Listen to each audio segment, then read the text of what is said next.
So the like juxtaposition that's happening right here, I'm just like, yeah, and the lupin and the columbine and the foxglove, like everybody's just dancing together.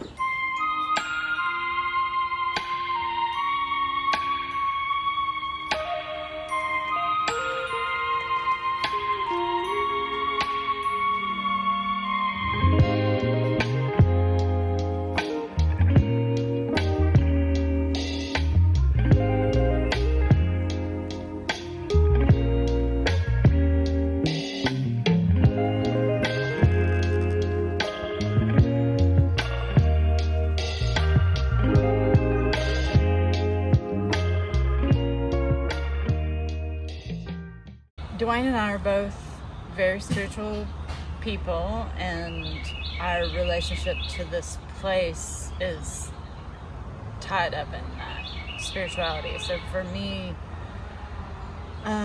my spiritual life is deeply linked to land and the planet.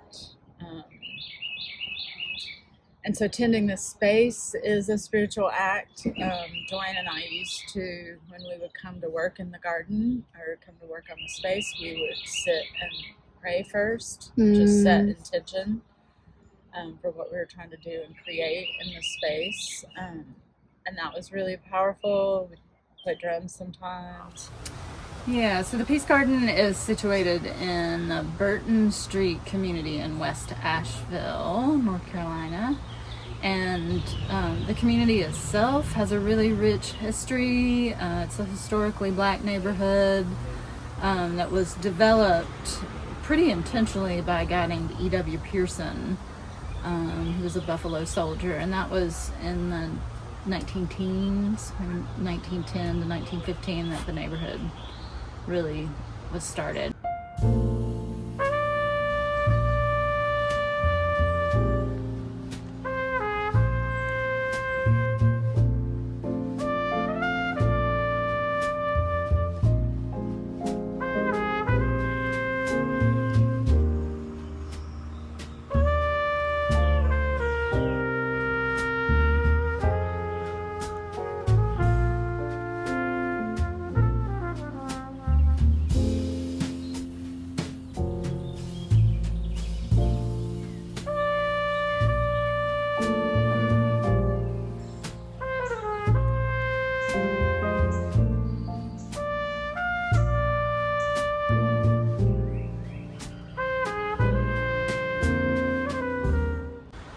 When I moved here in 2002, it was really rough around the edges, and that's probably putting it lightly. There was a lot of drug activity in the neighborhood, and all the things that go with that. So there's lots of trash in the neighborhood. There was some gun violence, and just people didn't seem to be out in the neighborhood because of that. So that was one piece that was happening. And then in 2003, that was the year that George W. Bush initiated the second war in Iraq. Anyway, we felt a little bit powerless to stop the war. We knew people were going to die, innocent people were going to die. So we just decided to do something to increase the peace locally. And the only thing we could think of doing that would both improve our neighborhood and increase peace was to create a green space or community garden. So we, at the time, were living in this little house that's kind of a part of the gardens, tiny little house, and wanted to start a garden in the neighborhood. We stumbled across, we were kind of going through the neighborhood, and we stumbled across a vacant lot that looked like it had pretty good sun. It was a little bit overgrown, but not crazy. And so I had figured out at that time how to look up who owned property through our tax system. And we were renting the house from my husband's uncle. We were married at the time, but when we looked up the property, he owned the vacant lot that we were. So we called him up and asked him if he'd be okay with us growing a garden, and of course he said yes. And then probably within the next 2 years, we were able to buy all of the property and the 2 houses that are attached to the property now. There was a lot of work to be done down there. We removed a couple of dead trees, pretty big dead trees, and then it was just picking up garbage. We removed, just from that little lot, 3 30-gallon trash cans full of liquor bottles and 40-ounce bottles. And as we looked at the rest of the property, everything was overgrown, and evidently people who had lived here over the years had just treated the hill like a trash dump. We found just bag after bag of garbage. We found car parts. There was an old washing machine. Everything was covered in English ivy and poison ivy or briars. And so it was a very gradual process, several years long process of actually converting the wooded area where we're sitting now into something that anybody could walk through. We planted things right away. So we prioritized cleaning out the sunny spot pretty quickly, and we had some support from Bountiful Cities at the time, which is a local urban agriculture organization, and just dug and built some basic raised beds. We tried, I think our initial plan was to do it in a pattern that resembled the rays of the sun. So there was a half circle bed, and then each of the beds went out like rays of the sun from that. But because it's on a slant, we couldn't keep that design because of erosion. So we had to change the design over the years. But we pretty quickly got into growing food. And then I'm going to say it took us somewhere around 5 years, maybe 5 to 7 years, to start occupying the wooded space. And it's just become more lush and more beautiful each year. DeWayne, my husband, is an artist, and we were carving out spaces for him to put his art all along. So when I first met him in 2002, his art would fit in the trunk of a car or in the passenger seat of a car. And as soon as he got the space to actually manifest and build the art that his soul was expressing, it became much bigger. All of his art pieces that are in the space are really involved installations that have incredible depth and just layers and layers of messages in them and symbolism in them. I grew up on a farm, and as soon as I moved into a place that had land attached to it, and I think I was 19 at the time, I called my mom and I was like, I want to put in a garden. She was like, what? And she, I was 3 hours away from them. She hopped in the car and drove 3 hours and helped me put in a garden the first time. And ever since then, no matter where I've been, I just have to grow. It's something I can't not do. I guess kind of leaning into that heritage, we grew our own food, but we never just grew food for us. We were always sharing food with other people. And I knew because of that experience, we would grow more food than we could eat. It's just always the way it has been. And it was true for us. We did grow more food than we could eat. And I think probably the second year that we had the garden, we started doing produce deliveries. And from the very beginning, we've had young people from the neighborhood that we paid. Initially, we were paying them out of our own pocket. And we've since created a youth program that we get community support for, and continue to do that. But the young people would help us with the harvest, and then they would go with us to do the deliveries. And it became this really cool intergenerational connection that happened with that. But yeah, I think from the beginning we knew that the garden was supposed to serve the larger community, whatever that looked like. So a few things have happened over the years, and I would say that the evolution of the garden and the growth of the garden really is a result of the community wanting to be a part of what we're doing. We were growing for about 5 years, and I had started growing started growing our own plants. I started doing that before we actually had a greenhouse. We have a greenhouse now, but I would have more plants than I could use in the garden because we just have this little space, and so I would take them each year and try to give them to people in the community. And then folks started asking us if we would come till up a spot in their backyard so they could grow a garden, so we were doing some of that. And then a neighbor down the street, elder in the community down the street, she approached us and was like, well, I see you growing that garden. I've got this big old backyard that is just overgrown, and it was. And I can't do anything with it. Would y'all want to garden that space? And it's probably 3 times as big as the little growing space that we have, the little sunny spot we've got down here. Her name was Martha Jane Ligon. She is an ancestor now. She passed over in 2019.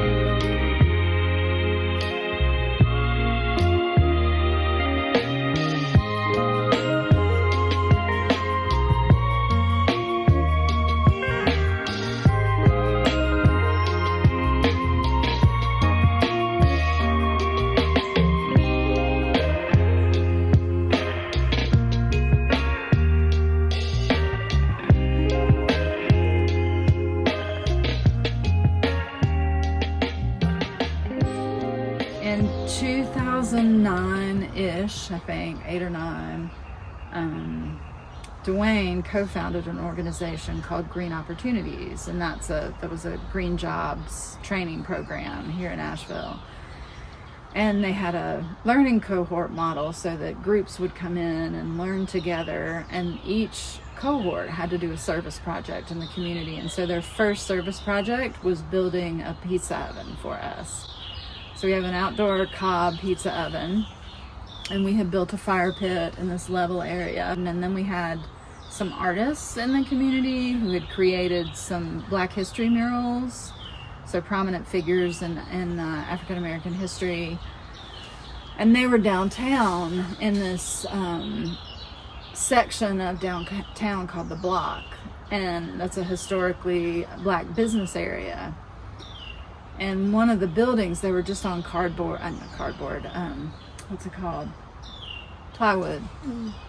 that they'd used to board over the windows because the buildings were condemned. And they were going to tear down the building. And so the art, they had to figure out what to do with the art. So one of the artists approached us and asked us if we wanted the art for the space. Yeah, of course. Figures, they're scattered throughout the space. And then we've, over the years, contracted with other artists to do things. We also have a library or classroom that was built in conjunction with the Asheville Design Center. So the Asheville Design Center was running summer design build programs for graduate students. And this was the first design build that they did, was designing and building this library. So there's been a lot of collaborative efforts that have helped us evolve the space over the years. The thing that was important to us, the whole reason it exists, was to build community. Yeah. You know, it was we built it at a time when people just weren't coming out of their houses and being in community with each other.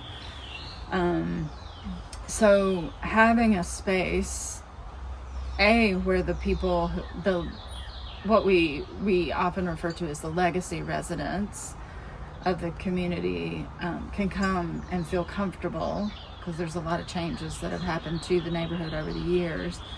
But then also a place that just invites all the community in. So we have events on a rotating basis. Our big event every year is the event we call the Spring Fling. So we would have a big plant sale every spring, and initially I would make some treats or just have some beverages available, and it was really chill. But over time we decided we wanted to have a little bit of live music and just make it more of a festival atmosphere, and then it just feels really good. Every walk of life comes through here, and it just really feels really good.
when we went through the hurricane, one of the abiding memories, although it wasn't that long ago, it was of us coming here.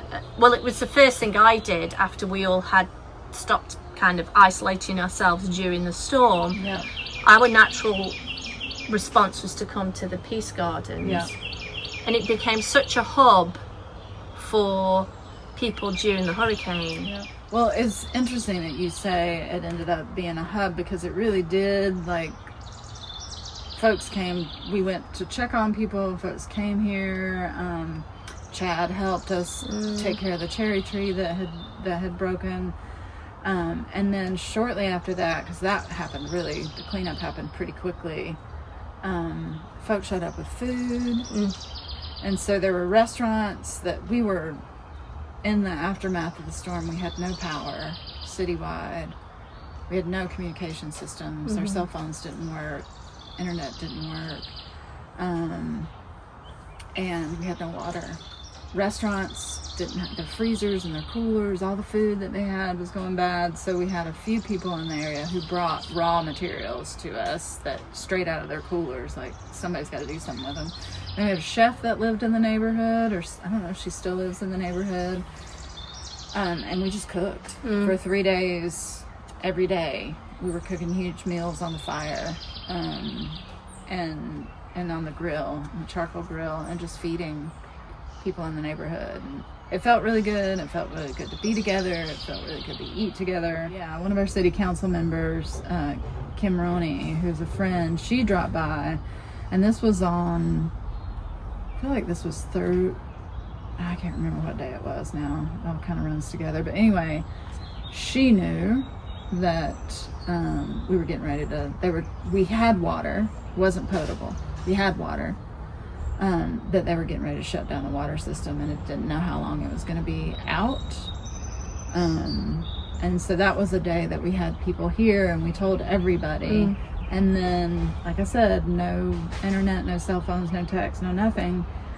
So I just got out and went door to door until it was dark to tell people to, if you haven't done so, run water, take a shower, do all the things you need to do with water, because we're getting ready to not have any. In the right hand corner of each little thing, this, and you have them all facing forward. So this is Mexican sour gherkin. And on that table, my professional background is in education and behavioral health or mental health. And I was working at a local mental health facility, residential facility. And DeWayne had gotten a job there as well, doing some independent living work. So we worked with adolescents, a lot of whom were in the foster care system, and they just really needed extra support as they were transitioning from adolescence into adulthood. So he was doing some independent living stuff with them. And the organization had been donated a playground years ago. One of the McDonald's restaurants, which not all of them, but some of them have these play places or playgrounds as part of the McDonald's. So the local one did. They were refurbishing, and they gave that whole tubular playground system to the place where I worked, and they installed it on a concrete pad. And so the kids couldn't play on it, because if they fell, they were going to crack their head open. The CEO was like, we'll see if we can get the independent living program to take it apart. So DeWayne said, yeah, well, I'll have a youth. We'll take it apart if I can have it. And so they were like, win-win, great, yes, you can have it. So if you come in, the frame of the greenhouse, these metal pipes, those are the pipes that held up the McDonald's playground. And if you went to one of those playgrounds, these pipes would have been covered in colorful foam, like pool noodles. And so we took it apart. We had all these connectors, we had all these poles. I measured everything and put together an inventory of what we had. And I sent it to my brother, who is a little bit of a genius when it comes to engineering, and said, hey, could this be a greenhouse? And he was like, let me think about it. He drew up plans. He brought a bandsaw, came up here. We cut the things to length that needed to be cut, and he put he and my dad, myself and DeWayne and a couple of young people put together the greenhouse frame. Fantastic. And then covered it. So this is formerly a McDonald's playground. Nice. And it's a little bit of a mess right now because it's kind of the end of the season, but when we're growing strong, every shelf up everywhere is covered in plants. We start, but I don't think we grow, this year I tallied all the plants. I think I grew somewhere around 12,000. We run 3 rounds out of here, so we fill the greenhouse 3 different times. And we start everything from seed. I'm really committed to open pollinated plants. So the difference between an open pollinated plant and a hybrid plant or an F1 hybrid is if you collect the seeds from that hybrid that you grew and you plant them next year, there's no tell. I mean, you're going to get, if it's a tomato, you're going to get a tomato, but it might not fruit, and the fruit you get probably isn't going to be anything like the tomato that you collected the seed from because they're not stabilized. So open pollinated varieties are. So they're what are most often considered heirloom varieties. And that's if you collect the seed from that plant, if it's not cross-pollinated with a different kind of plant, it's going to grow back the same exact plant when you plant it again. So I just think it's important for the genetics, for the health of the critters, for the health of us to do that. So yeah.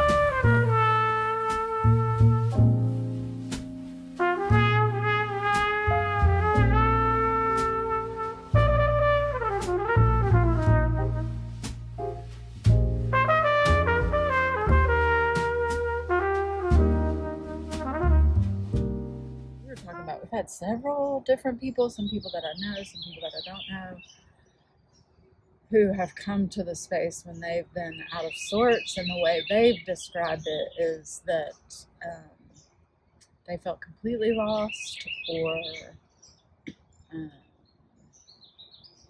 at the end of their rope.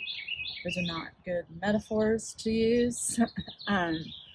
Usually is speaking to somebody who's in a really bad place. And they come here and sit, and more than one person has said that this place has brought them home to themselves. That it just restored their sense of who they are and who they are in this world. And I think in a way, this place gives people permission to be themselves. And I think that's one of the most powerful things that we can do, is give somebody permission to be themselves, whatever that is. So yeah, it feels to me like a really magical space. And